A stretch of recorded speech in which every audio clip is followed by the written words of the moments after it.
सोमवार 4 मई को वेस्ट बंगाल के विधानसभा चुनाव के नतीजे आए और ममता बनर्जी की तृणमूल कांग्रेस को इस चुनाव में करारी हार का सामना करना पड़ा।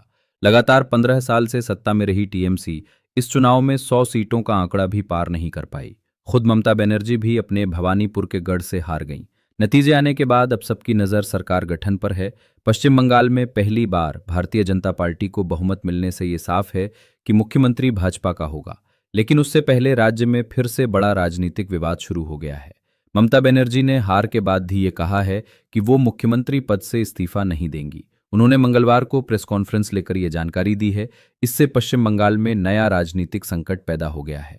अगर ममता बनर्जी इस्तीफा नहीं देती हैं तो नई सरकार कैसे बनेगी, भाजपा का मुख्यमंत्री कैसे बनेगा, ऐसे कई सवाल उठ रहे हैं। इसी बीच चुनाव के बाद बंगाल में एक बार फिर हिंसा भड़कती नजर आ रही है। राज्य के कई हिस्सों में हिंसा की घटनाएं सामने आई हैं।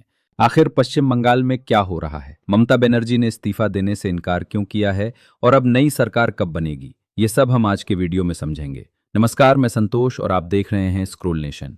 सबसे पहले समझते हैं कि ममता बनर्जी का कहना क्या है।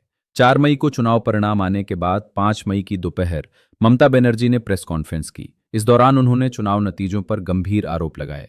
ममता बनर्जी ने कहा कि तृणमूल कांग्रेस की हार नहीं हुई है, बल्कि चुनाव आयोग ने पूरी प्रक्रिया में पक्षपात किया है। उनका आरोप है कि भाजपा के साथ मिलकर उनकी 100 सीटें छीन ली गईं। जब उनसे इस्तीफे को लेकर सवाल पूछा गया तो उन्होंने कहा कि मैं इस्तीफा नहीं दूंगी क्योंकि मेरी हार नहीं हुई है।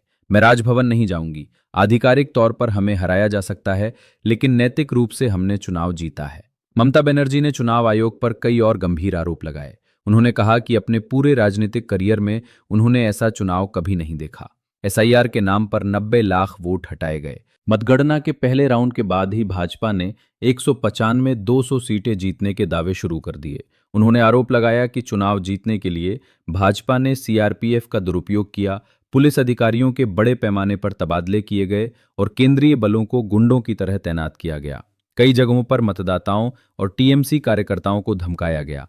उन्होंने ये भी आरोप लगाया कि भाजपा कार्यकर्ता मतदान केंद्रों में घुसकर बूथ एजेंटों को मारते थे। ममता बनर्जी ने यह भी कहा कि जब वो खुद काउंटिंग सेंटर में जाने की कोशिश कर रही थीं तो उन्हें रोका गया। उनके अनुसार काउंटिंग सेंटर को हाईजैक कर लिया गया था, सीसीटीवी कैमरे बंद कर दिए गए थे और पूरी प्रक्रिया में गड़बड़ी की गई। उन्होंने ये भी दावा किया कि उन्हें धक्का देकर बाहर निकाला गया और उनके पेट व पीठ पर हमला किया गया।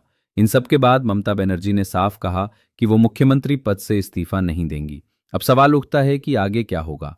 पश्चिम बंगाल विधानसभा का मौजूदा कार्यकाल 7 मई को खत्म हो रहा है। इसके बाद नई सरकार बननी जरूरी है। आमतौर पर मुख्यमंत्री खुद इस्तीफा देते हैं, लेकिन अगर वे मना कर दें तो राज्यपाल के पास विशेष अधिकार होते हैं।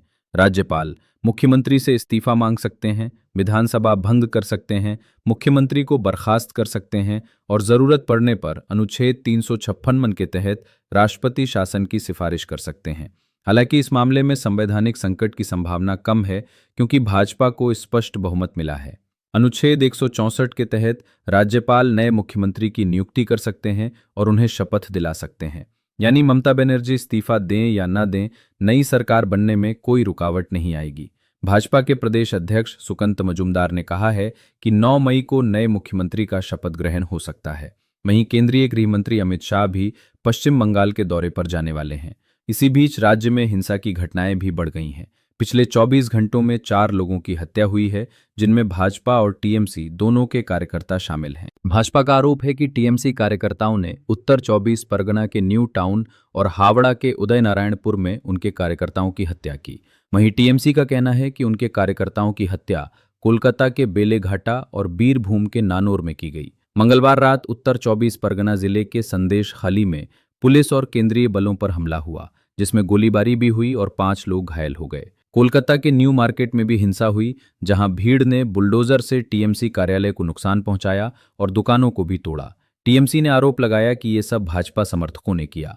वहीं अभिषेक बनर्जी के कार्यालय में भी तोड़फोड़ की गई।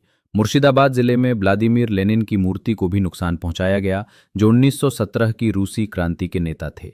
कुल मिलाकर पश्चिम बंगाल में चुनाव खत्म होने के बाद भी हालात सामान्य नहीं हुए हैं। ममता बनर्जी के इस्तीफा न देने से राजनीतिक तनाव और बढ़ गया है। हालांकि राज्यपाल के पास संवैधानिक अधिकार होने के कारण नई सरकार बनने में कोई बड़ी बाधा नहीं आएगी। अब ये देखना होगा कि भाजपा की सरकार कब बनती है, नया मुख्यमंत्री कौन होता है और राज्य में हिंसा कब रुकती है? इस पूरे मामले पर आपकी क्या राय है? ममता बनर्जी के आरोपों पर आप क्या सोचते हैं? कमेंट बॉक्स में जरूर बताएं और ऐसी ही राजनीतिक खबरों के लिए चैनल को सब्सक्राइब करें।